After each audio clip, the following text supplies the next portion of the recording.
ശ്രീമദ് ഭഗവത്ഗീത അധ്യായം 6 ശ്ലോകം 3. ആരുരുക്ഷോർമുനേർയോഗം കർമ്മകാരണമുച്യതേ യോഗാരൂഢസ്യ തസ്യൈവ ശമകാരണമുച്യതേ. യോഗാരൂഢനാവാൻ ഇച്ഛിക്കുന്ന മുനിക്ക് കർമ്മമാണ് കാരണമെന്ന് പറയപ്പെടുന്നു. യോഗാരൂഢനായ അതേ ആൾക്കു തന്നെ ശമമാണ് കാരണമെന്ന് പറയപ്പെടുന്നു. അപ്പൊ ധ്യാനയോഗത്തിന് സാധനയാണ് കർമ്മയോഗം എന്നാണ് ഇവിടെ ഭഗവാൻ പറയുന്നത്. ഇവിടെ ആരുരുക്ഷു എന്ന് പറഞ്ഞിരിക്കുകയാണ്. ആരുരുക്ഷു എന്ന് പറഞ്ഞാൽ ആരോഹണം ചെയ്യാൻ ഇച്ഛിക്കുന്നവൻ എന്നാണ് അർത്ഥം. ഈശ്വര സാക്ഷാത്കാരത്തിന് പരിശ്രമിക്കുന്ന ആള്, അയാളാണ് ആരുരുക്ഷു.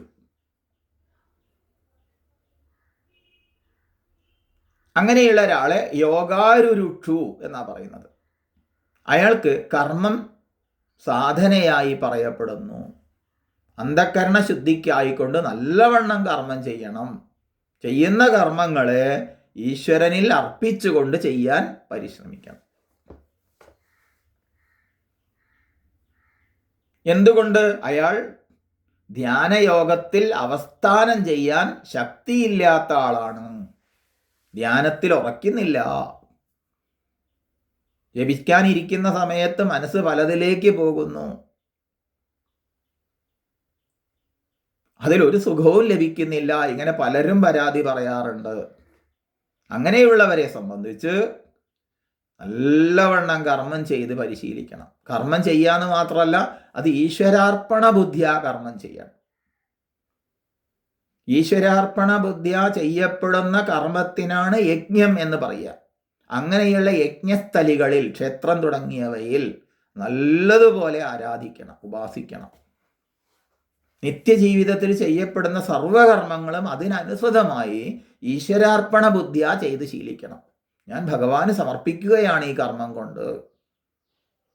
കരചരണകൃതം വാ കായജം കർമ്മജം വാ ശ്രവണനയനജം വാ മാനസം വാ പരാതം. എല്ലാം അവിടത്തേക്ക് സമർപ്പിച്ച് ഞാൻ ചെയ്യുന്നു എന്ന ഭാവനയോടുകൂടി ചെയ്യാൻ ശ്രമിക്കണം. അല്ലാതെ കർമ്മം ചെയ്യാതെ ഇരിക്കരുത്. വൈദികങ്ങളും ലൗകികങ്ങളുമായ സർവകർമ്മങ്ങളെയും അങ്ങനെയുള്ള ആരുരുക്ഷു ചെയ്യണം എന്നർത്ഥം. ചെയ്യാതെ ഇരിക്കരുത്.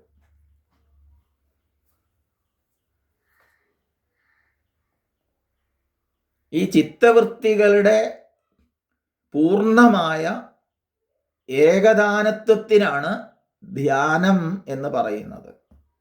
അതായത് പല പല ദിശകളിൽ ഭ്രമിച്ചോടാതെ ഏകാഗ്രതമമായി ഏകാശ്രയത്തിൽ നിലകൊള്ളുന്ന ചിത്തവൃത്തികളോടൊത്ത അന്ധകരണത്തിൻ്റെ അഥവാ മനസ്സിൻ്റെ സ്ഥിതിക്കാണ് നാം ധ്യാനം എന്ന് പറയുന്നത്.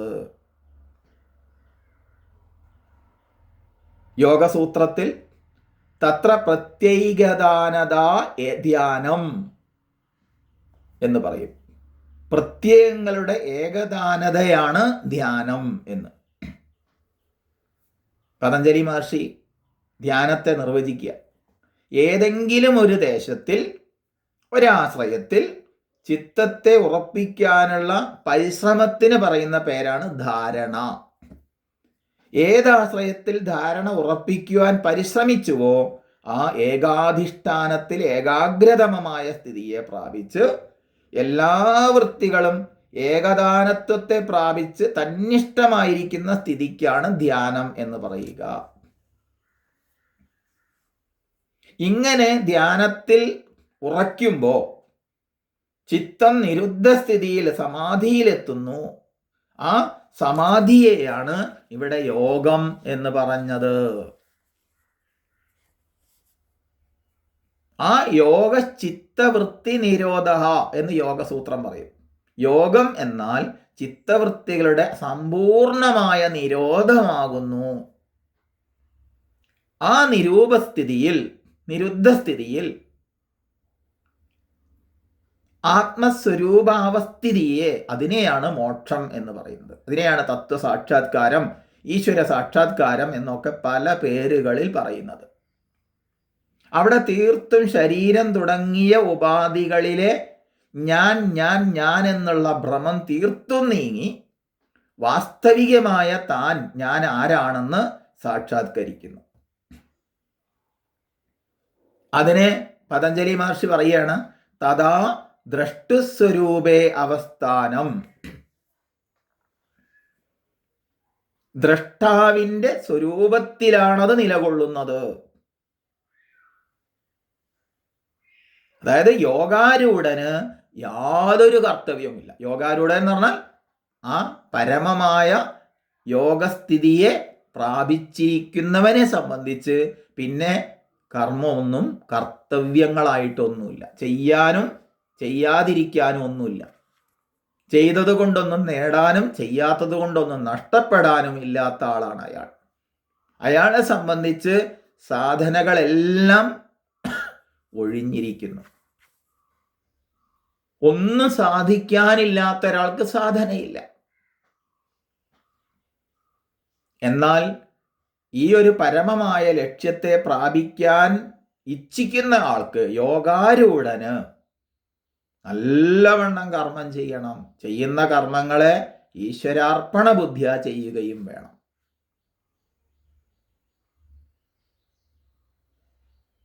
അങ്ങനെ ഈ സ്ഥിതിയിലേക്ക് ഉയരാനാവട്ടെ ധ്യാനമാകുന്ന ഏകാഗ്രത കൈവരിക്കണം.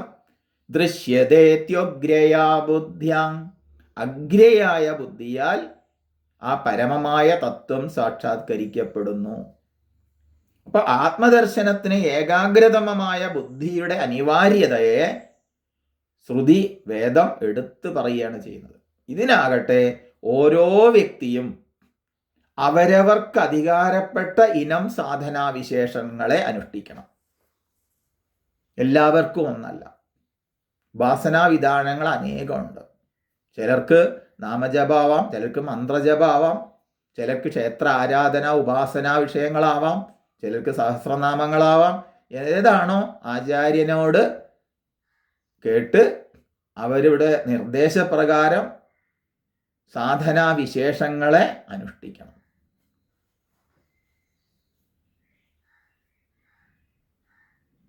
അത് വിചാരിച്ചിട്ട് ഈ തീർത്തും ജപത്തിൽ ഉറയ്ക്കാത്ത സ്ഥിതിയിൽ സൂക്ഷ്മമായ സാധനകൾ തന്നെയാണ് മന്ത്രോപാസനകളൊക്കെ. അങ്ങനെ വിധിപ്രകാരമുള്ള മന്ത്രോപാസനകളൊന്നും അവർക്ക് അനുഷ്ഠേയങ്ങളല്ല.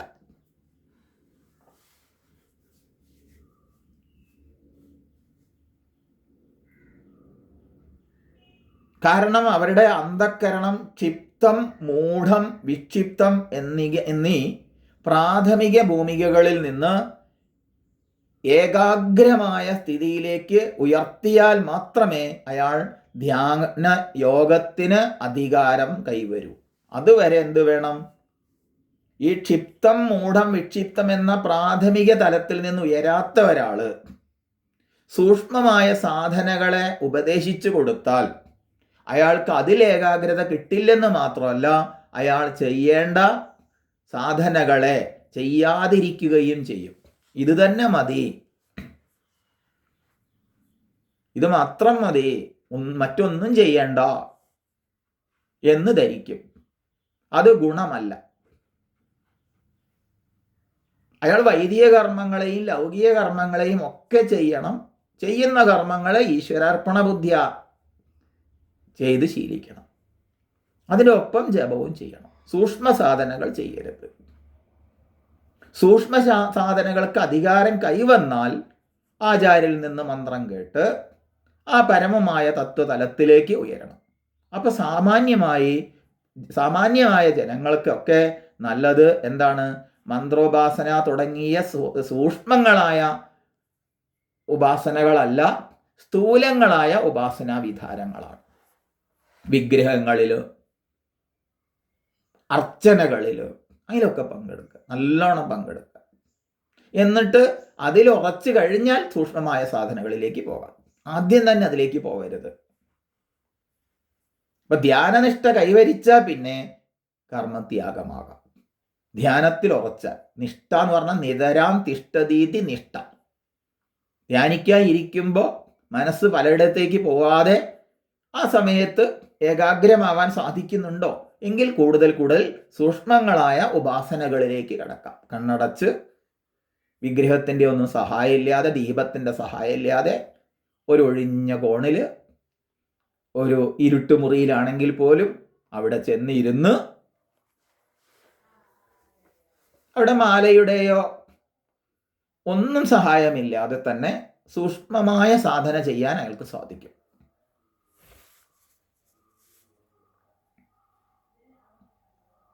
അതിന് യോഗ്യത വരണമെങ്കിൽ എന്ത് വേണം? നമ്മുടെ അഹങ്കാരവും സ്വാർത്ഥകാമനകളും വെടിഞ്ഞ് യജ്ഞഭാവത്തിൽ കർമ്മം ചെയ്യുമ്പോൾ ആ വാസനാമാലിന്യം നീങ്ങി മനസ്സ് ശുദ്ധവും പ്രശാന്തവുമാവും. അങ്ങനെ ധ്യാനാഭ്യാസത്തിന് യോഗ്യമായി ഭവിക്കും. അങ്ങനെ ധ്യാനത്തിലൂടെ ആത്മതത്വം സാക്ഷാത്കരിക്കാം. അപ്പോൾ ആരുരുക്ഷുവിൻ്റെ സാധനയായ കർമ്മവും, അതായത് നിഷ്കാമകർമ്മവും, യോഗാരൂഢൻ്റെ സാധനയായ ശമവും, അതായത് കർമ്മ നിവൃത്തിയും രണ്ടും രണ്ടല്ല. യോഗാരൂഢനെ സംബന്ധിച്ച് നേടാനും നഷ്ടപ്പെടാനും ഒന്നുമില്ലാത്തത് കൊണ്ട് അയാൾക്ക് ഇനി കർമ്മം ചെയ്തിട്ടും ഒന്നും നേടാനില്ല, കർമ്മം ചെയ്യാത്തത് കൊണ്ടൊന്നും നഷ്ടപ്പെടാനുമില്ല. അയാൾ യജ്ഞങ്ങളോ പൂജകളോ വഴിപാടുകളോ ഒന്നും അയാൾക്ക് കർത്തവ്യമല്ല, അയാൾക്ക് അവിടെ നേടാനില്ല. മറ്റൊരാൾക്ക് വേണ്ടി അയാൾ ചെയ്യുമായിരിക്കാം, മറ്റൊരാൾക്ക് മാതൃകാ പ്രദർശനത്തിനായിട്ട്. അതുപോലെയല്ല ആരുരുക്ഷ അതൊക്കെ നിഷ്കാമകർമ്മമായിട്ട് ചെയ്യണം. എന്നാൽ ഇത് രണ്ടും രണ്ടല്ല. ആരുരുക്ഷുവിൻ്റെ സാധനയായ നിഷ്കാമകർമ്മവും യോഗാരൂഢൻ്റെ സാധനയായ കർമ്മ നിവൃത്തിയും രണ്ടും രണ്ടല്ല. രണ്ടും രണ്ട് ഘട്ടങ്ങളിലായി അവലംബിക്കേണ്ട ഉപായങ്ങളാണ് എന്നാണ് ഇവിടെ പറഞ്ഞത്. ഇത് വേർതിരിച്ച് മനസ്സിലാക്കിയാൽ ഓരോരുത്തരും അവരവർക്ക് അധികാരപ്പെട്ട മേഖലകളിൽ സാധനാനുഷ്ഠാനങ്ങളെ ചെയ്ത് മുന്നേറിയാൽ ആ പരമമായ തത്വസാക്ഷാത്കാരത്തിന് യോഗ്യനായിത്തീരും.